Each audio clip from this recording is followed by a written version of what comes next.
Cave at the Edge of Life and Death. Author's note. Ever since my teenage years, when I first discovered the raw thunder of Conan in the pages of Robert E. Howard, I have loved stories where steel flashes, ancient powers stir, and flawed men carve meaning out of a violent world. At the same time, I have been equally enthralled by the fierce and searching debates of the Talmud, where sages wrestle not with swords but with eternity itself. In this tale, I have drawn on figures who stride out of rabbinic tradition. Reish Lakish, otherwise known as Shimon ben Lakish, whose past as a gladiator and a bandit makes him a hero worthy of any pulp saga. Honi the circle drawer, miracle worker and challenger of heaven, the enigmatic four who entered the Garden of Eden, preserved in Jewish lore, and the ancient belief that a gateway to Gan Eden lies hidden within the cave of Machpelah. What I have done here is weave these strands together, rabbinic legend and Harwardian theorosity, and give them my own twist, forging a story where Torah and thunder clash beneath an older sky. Chapter 1, Bandits. Night pressed down on the hills above the Kinneret Sea like a clenched fist. The camp lay crooked among terebinth and scrub oak. Donkeys snorted softly. Men slept with knives close and dreams closer. Leather tents sagged on crooked poles. A ring of wagons made a poor wall, but bandits trusted fear more than timber. He moved where fear could not follow. Bare feet found stone without sound. His body flowed downhill in a long, controlled descent, muscles coiled and uncoiled with a predator's patience. A bare tunic stretched over his broad chest and muscular arms. A large, curved dagger rested on one hip, and a short Roman sword on the other. The scar on his shoulder, a memory of his former life, tugged as he shifted his body. He paused, counted breaths, and listened. A cough, a muttered curse. Somewhere a wineskin gurgled as a man drank to quiet the ache of midnight thirst. He slipped past the first fire as its embers breathed red. A guard dozed on a stool, chin sunk to chest, spear loose in his hands. The intruder reached out, took the spear by the haft, eased it free, and laid it down. An arm slid around the guard's neck, hard and precise. Breath fled, limbs twitched once, and the man sagged into sleep before a sound could be born. A rope fence sagged ahead. He lifted it and slid beneath, and let it settle without a whisper. The cage stood near the wagons, iron-bound wood blackened by age, a figure hunched inside, wrist bound and ankles bound, with leather thongs, head bowed. The captive's robes were torn, blood crusted one temple. His scalp was bare, his straggling beard shot through with frost from long years bent over scrolls. Footsteps crunched gravel. The rescuer faded into the shadow of a cart as two men passed, arguing in low voices about the coin and women, and whether the lake would give fish tomorrow. When they moved on, he rose and paced back to the cage. He tested the lock. Old work, cheap iron. He drew the dirk from his belt and set it into the hasp and twisted. The lock groaned and surrendered. Inside, the captive flinched as the door opened. "Quiet," breathed a voice like gravel. He quickly cut the cords with deft flicks of his dagger. The captive sagged, strong hands caught him and held him upright. A shout went up at the far fire. The rescuer did not hesitate. He swung the captive's arm over his shoulders and moved. A knife flashed out and buried itself in a tent pole as a man lunged. The rescuer pivoted, seized the attacker's wrist, snapped it, and drove a knee into the man's chest. Another rushed in, this one faster, blade up. Steel kissed steel once, then the rescuer stepped inside the swing and rammed his head into his opponent's nose. Bone met bone, the attacker folded. More voices now, feet, chaos blooming like fire. They ran, the younger man bearing the older's weight as his feet dragged and stumbled, past the wagons, under the rope fence again, down into the dark where the land broke into terraces and rock. A thrown spear hissed past and clattered uselessly. A sling stone whined and shattered a branch overhead. The rescuer angled toward the ravine where moonlight died, where basalt teeth cut the path into 100 shadows. He moved faster there, sure-footed as a goat, dragging the captive with his legs flailed. They ran down into the ravine and up the other side. The rescuer pushed the captive ahead, then turned and rolled a boulder loose. It thundered down, scattering their pursuers. They plunged into the night and did not stop until the campfires were only dim stars behind them, and the lake's vast blackness opened below. The rescuer eased the captive down among reeds, crouched and listened until the night belonged to crickets again. Only then did he speak. "Rabbi Issi," he said softly, "can you stand?" The captive managed a thin smile.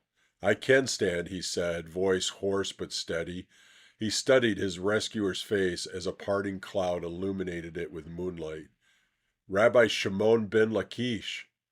Thank you for rescuing me from those cutthroats. Rabbi Yochanan sent me."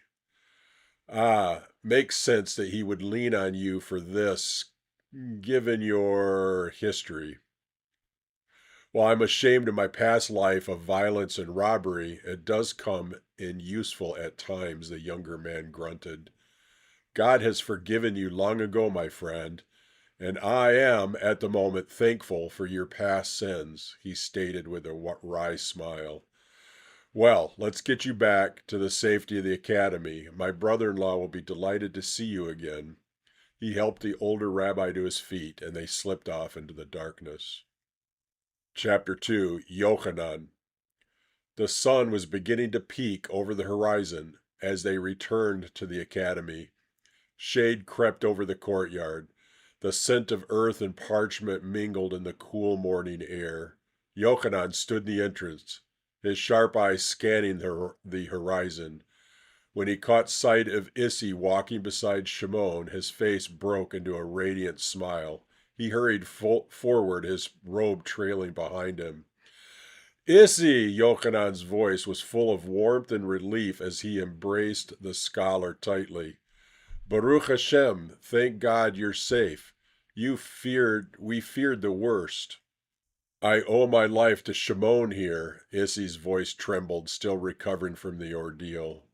Yochanan turned to him, his expression softening. "Thank you, my friend. Once again, you have proven yourself not only a warrior, but a protector of our people." He clasped the rescuer's hand firmly. After a moment of shared relief, Yochanan's smile faded, replaced by a somber seriousness. He glanced around as if wary of being overheard, and then he spoke in a low voice. "There is something troubling I must tell you. While you were away, news reached us that the grave of Rabbi Akiva has been violated, his resting place desecrated." Lakish's eyes narrowed, his jaw tightening. "Desecrated? By whom?" "We don't know," Yochanan admitted, his voice tinged with frustration. "But this is no ordinary act of vandalism. I need you to investigate, Shimon." He nodded solemnly. "I will look into it." Yochanan placed a hand on his friend's shoulder. "Be careful. If someone dares to defile the grave of one of our greatest sages, they may have no fear of men or of God." Chapter 3, Akiva. Shimon's hand settled on the hilt of his Roman short sword as he peered into the low dark way of the small stone structure said to hold the tomb of Rabbi Akiva. The sun hung high behind him, heat and dust clinging to his threadbare tunic. Inside, nothing stirred. He took a careful step across the threshold. Before him rested a plain, unadorned stone sarcophagus, its heavy lid shoved aside as if by haste or force. He drew a slow breath, steadying himself before approaching the open grave of so revered a rabbi. As he moved closer, He let his eyes fall into the tomb for only a heartbeat before turning away in instinctive respect. The remains lay where they should not, bones disturbed, the order of the burial undone, as if careless hands had searched and found nothing. He scanned the rest of the chamber. The walls, the floor, even a small table with neatly stacked scrolls remained untouched, the air still carrying the dry, resinous scent of parchment and old cedar. Why would someone do this? He muttered under his breath. I think that I know why, a voice said from behind. He leapt aside, steel flashing free in a single fluid motion, his gaze locked onto a middle-aged man in blue robes, a white turban wrapped tight around his head, a staff planted calmly in one hand. Who are you? He growled. I am Honi the circle drawer, the man said in a calm voice. What? Who? The famous rainmaker? That's impossible, Shimon sputtered. Honi lived over a century ago. You are correct, but if you know of me, then you must know that I went missing about 70 years ago. Yes, or so the stories go. I have returned from a very long journey, the man said. A journey that took 70 years, and you lived to finish it? The younger man grunted. You would have to be well over 100 years old. No one lives that long. You look to be no more than 40 or 50. I was in a place where time held no dominion, he said. That is why my years have not touched me. I have only just returned, and I carry knowledge of what has been done here. Shimon narrowed his eyes. If you are who you say you are, then prove it. The robed man sighed and turned to leave the doorway. Follow me, young man. They stepped out into the hard glare of the sun. Without another word, the stranger planted his staff and traced a single deliberate circle in the dust with its tips. He lifted his hands and the staff together and began to pray, not loudly, but with a gravity that seemed to press upon the air itself. Shimon felt the first cool drop strike his neck, and then another. He looked up as rain began to fall from a sky that moments before had been empty and unyielding. His eyes flew wide in wonder. This is not the rainy season. How? The man simply smiled and stated, I am indeed Honi the circle drawer. I'll grant you that, but you need to explain more. Why are you here? I will, but first we need to inspect this tomb further and put it back aright, Honi said as he walked back into the building. But I've already inspected it, Shimon replied, trailing behind him. The man said nothing but bent over the tomb. With careful precision, he nudged the skull aside, using the tip of his staff, murmuring, Forgive me, my friend. Beneath it lay a triangular indentation cut into the stone floor of the sarcophagus. Within it were carved 3 Hebrew letters, Tav, Kof, Ayin. Peering over his shoulder, Shimon asked, What does this mean? I've never seen such a thing. I am not sure, but we must go. Go where? Shimon demanded. To the resting place of Ben Azai, Honi said, already turning away. If what I fear has begun, his tomb will also not be untouched. Is it kept here in Tiberia? Shimon hesitated, then nodded. Yes, on the outskirts of the city. Then we have no time. Honi said, I will speak as we walk. Chapter 4, Ben Azai. Have you heard the story about the 4 rabbis who made their way into Gan Eden, paradise? The older man asked as they made their way through the cobblestone streets. Well, yes, but it is but a fable, Shimon replied. No, it's true. Rabbis Akiva, Shimon ben Azai, Shimon ben Zoma, and Elisha ben Abuya did indeed make it into the realm of Adam and Eve, but it did not end well. Ben Azai died, Ben Zoma went mad, Ben Abuya became a heretic, Shimon recited. Or so the story goes. Yes, they came to call him Acher, the other. Only Akiva entered in peace and departed in peace. What does this have to do with Akiva's tomb being desecrated? Honi did not break stride as he spoke. I was there in the aftermath. Ben Abuya was undone by it. He wanted to get back in so that he could eat of the tree of life. Akiva cried out for me to stop him. So I did the only thing left to me. I drew a circle, cast my arms about him, and pulled him toward the other side, the place where holiness does not dwell. Shimon's eyes widened. Glancing at the younger man, he continued, Yes, I know. In the heat of the moment, it was all that I could think to do. For 70 years we were bound there, but Ben Abuya found a way out, and I fear he now seeks a path back to Gan Eden. How did he escape? Honi's jaw tightened. He did not do it alone. He made alliances with beings that dwell on that side. Shimon halted mid-stride and shivered. May the merciful one protect us. Aye. Shimon tore his gaze from Honi's face and swept the street ahead as if needing the solid world to steady him. Here, he said, lowering his voice, Ben Azai, the one who died in Aden. His tomb is just over there. A few minutes later, they entered a squat stone building, much like Akiva's tomb, and found the same violation. The sarcophagus lid stood askew. Shimon strode in and peered inside. Look, he said sharply, the same indentation, the same letters. Oni glanced in only briefly. Tav Kof Ayin. It is a number, Shimon said, 570. But to what does it mean? Oni straightened, unease flickering across his features. I do not know yet, and that's what troubles me, where was Ben Zoma laid to rest? They call it the tomb of the madmen. It is out in the desert, Shimon replied, not far from Zippori. Then we must make haste, Honi said. He is the third piece of this puzzle. Chapter 5, Ben Zoma. Night descended on the desert, ripping away the day's heat and replacing it with a sudden biting chill as they reached the third and final tomb. In the moonlight, shapes moved among the stones, figures pacing and circling the exterior.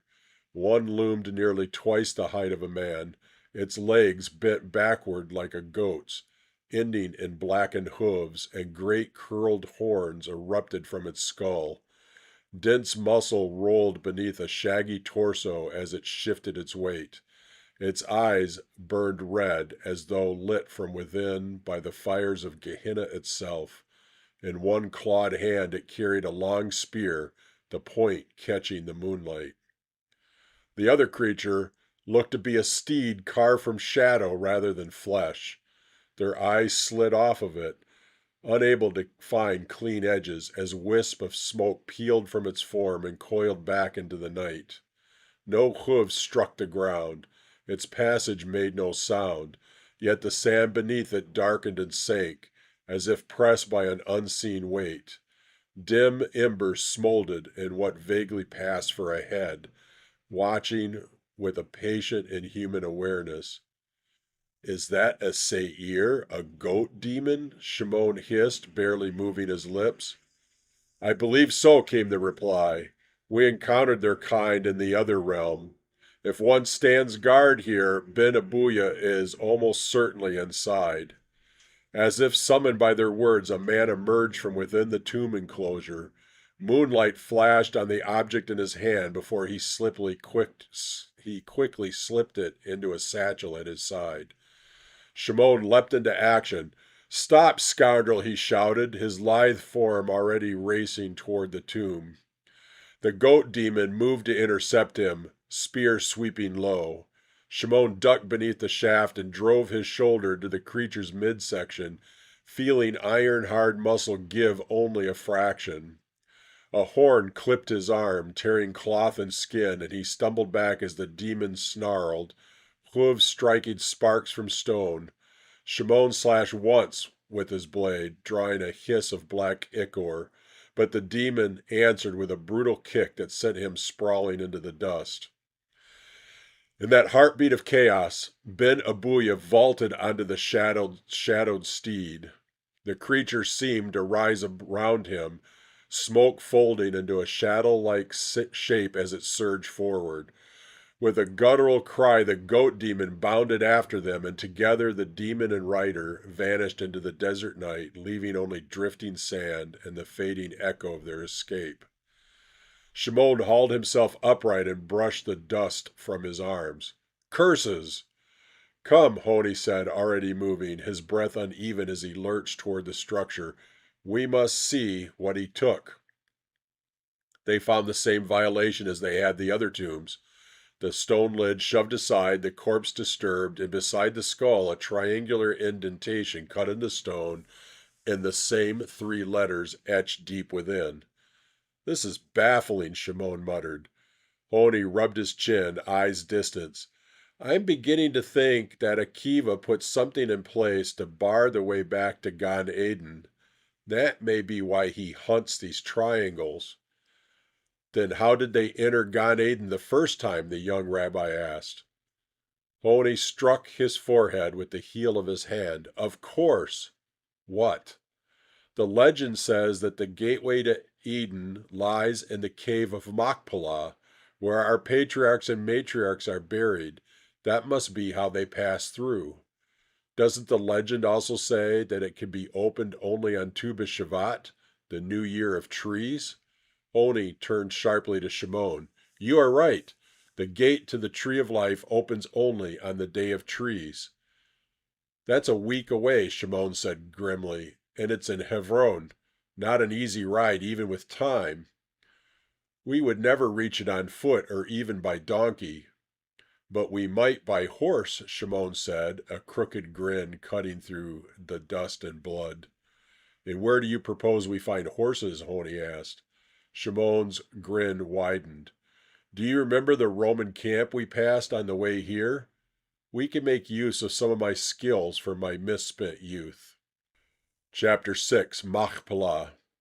They rode hard for days, threading sheep tracks and Roman roads from the green north down into the harsh belly of Judea, until the hills of Hebron rose before them. Night had fallen again when they reined in. Horses lathered, legs trembling, eyes dull with exhaustion.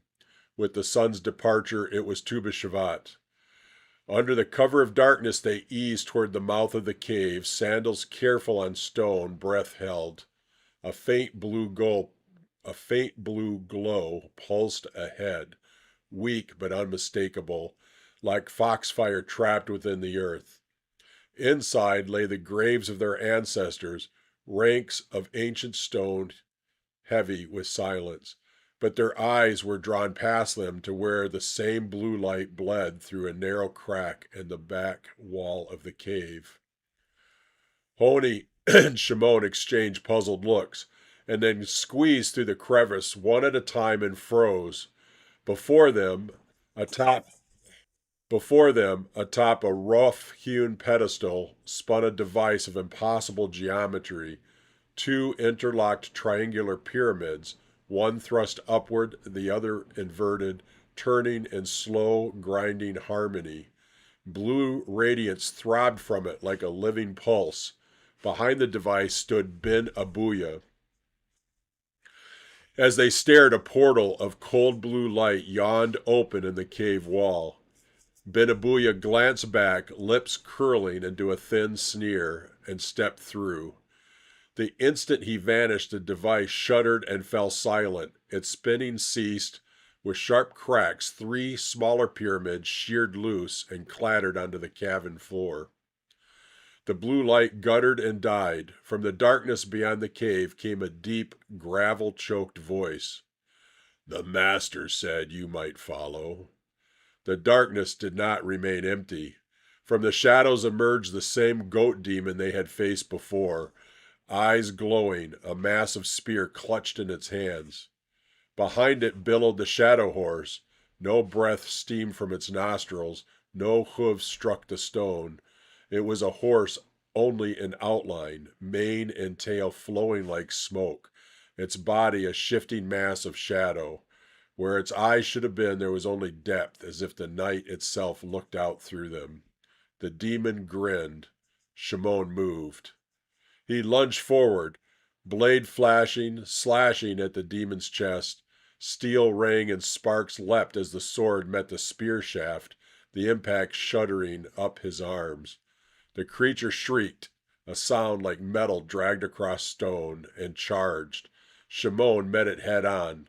Wood and steel rang as the spear crashed against his blade, the force driving him back a step.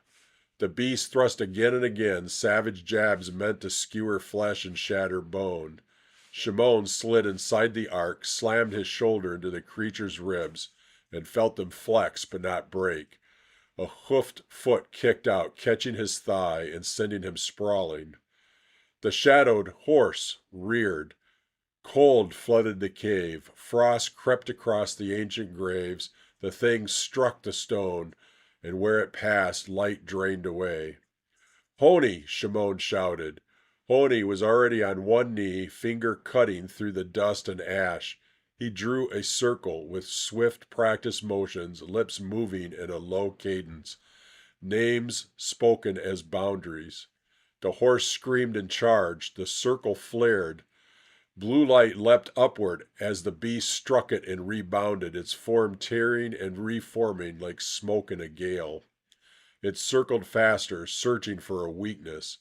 Shimon rolled to his feet as the demon lunged again. He smashed the pommel of his sword into its face. Bone cracked, the creature howled and swung wildly. Shimon ended it. He drove his blade up beneath the ribs and twisted.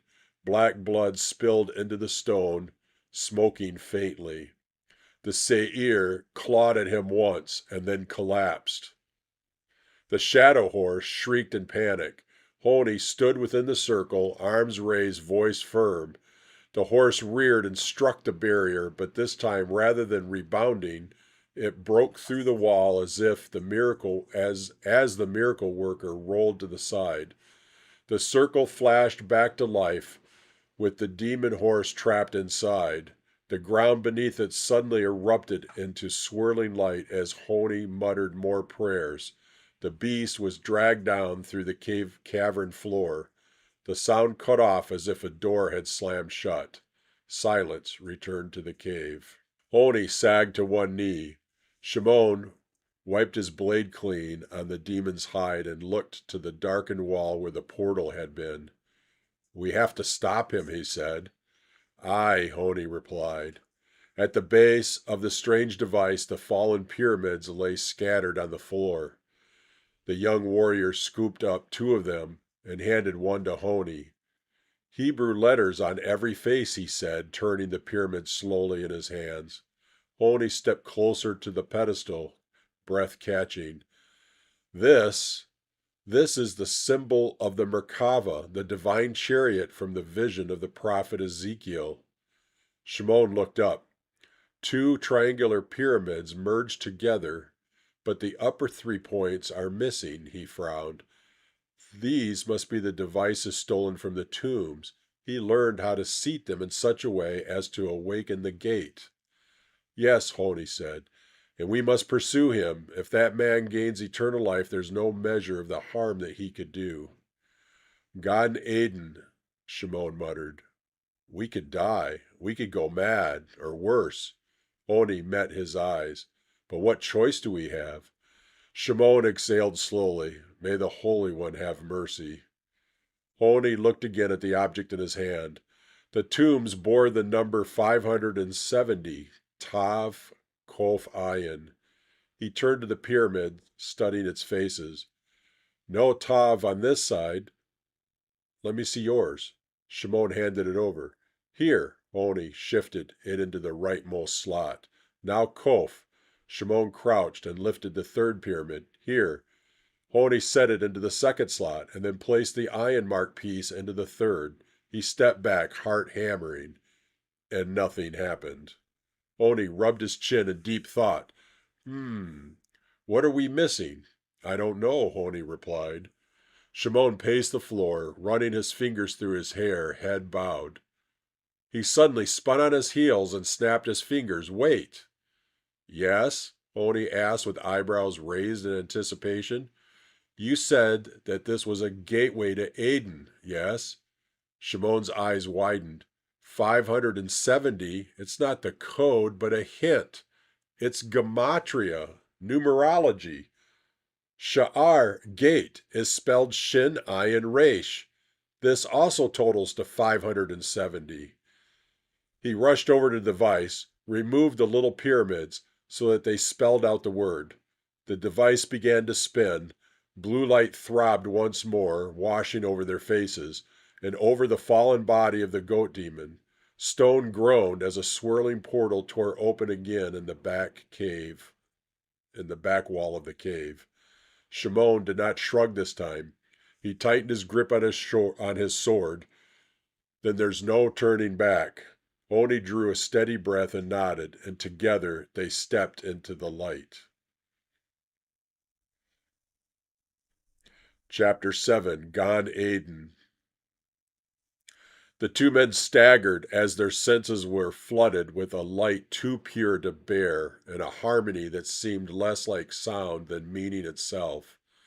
When their eyes at last adjusted, they beheld a garden beyond any telling, rolling hills of living green, grasses bending as if in breath, flowers whose colors were vastly more vibrant than anything in the physical world. A clear stream murmured through the valley, its waters catching the light, and beyond it rose a single tree, vast and terrible in its beauty, its crown piercing the heavens. Veins of living radiance coursed through its bark, light flowing upward, as though the tree itself were drinking from the earth and pouring that life back into the sky. A figure lay hunched in the green sward a short distance before them, shoulders shaking. He was weeping, not softly, but with a raw, unguarded sound like something breaking open. "I'm here," he gasped, half laughing, half sobbing. "I'm here. Do you see it? So beautiful, so unbearably beautiful. This is life without end." "Elisha," Oni called to him, his voice steady but strained. "Enough. You must desist. This is not life. It is madness." He looked over his shoulder and grimaced. "Honi, you plague me, but you are not stopping me this time." He jumped to his feet and raced towards the tree in the distance. Honi and Shimon started after him. "Stop! This cannot end well," Honi shouted. They were shocked when they easily caught up to the fleeing man. It seemed as if their steps were enhanced while his were impeded. He was wincing as if the very grass was like running over broken glass. Shimon tackled him. Ben Abuya thrust him away and staggered to his feet again. He drew a dagger from a sheath. "You will not stop me. I will have eternal life." Honi lurched with his hand extended. "Elisha, no! Violence and Gan Eden?"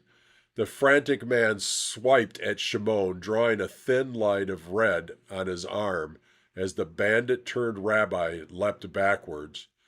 "No!" Honi shouted again. Ben Abuya rushed Shimon, swinging wildly. As a drop of his blood streamed from his arm and fell upon the flawless green beneath their feet, the earth received it at once, drinking it in. Then a voice sounded, not from the sky alone, but from the very garden itself, vast beyond measure, terrible in its intimacy. "The blood of your brother cries out." At that moment, a terrifying, colossal figure appeared from nowhere behind the knife-wielding assailant. It was not a man, nor even an angel as men imagine angels. Its form was a convergence of flame and will, towering, many-winged, its wings not feathered but fashioned of living fire, each beat sending ripples through the air like heat over desert stone. Within the fire was the suggestion of a face. No features one could name, only awareness, vast and unblinking. A sword of flame revolved in its grasp, turning and folding back upon itself, fire edged with fire. The light of it did not merely illuminate, it judged. laying bare thought and attention alike. The grass beneath its presence did not burn, yet shrank away, as if knowing it could not endure what stood there. The flaming sword passed through Ben Abuya's torso without resistance, fire blossoming outward as though his body had been no more than dry kindling. His scream was brief as his entire body erupted into flames and disappeared in an instant. A whirling aperture of light tore open the air itself. The seraph then turned its gaze upon the two men. "Leave, children of Avraham," it said, not loudly, but with a finality that brooked no refusal. They stood and leapt through the yawning portal and landed back in the cave of Machpelah. It snapped shut as soon as they skittered across the cave floor.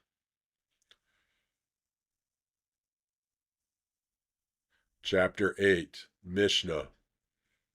The lamps were already lit when the scroll was unrolled. The room smelled faintly of oil and dust and something sweeter. Figs, perhaps, set aside and forgotten. Outside, the last light of afternoon drained from the hills, leaving the study wrapped in a soft, deliberate twilight. The parchment lay between them, its edges curled from use, the ink dark and confident. Yochanan read aloud, careful and unhurried. On the produce of trees, one says the blessing, he who creates the fruit of the tree. He paused, letting the words settle, and then glanced up.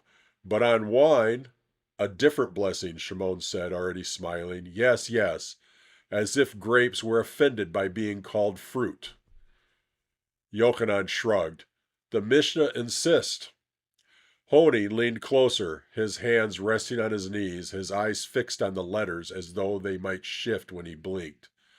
"Read it again," Honi said softly.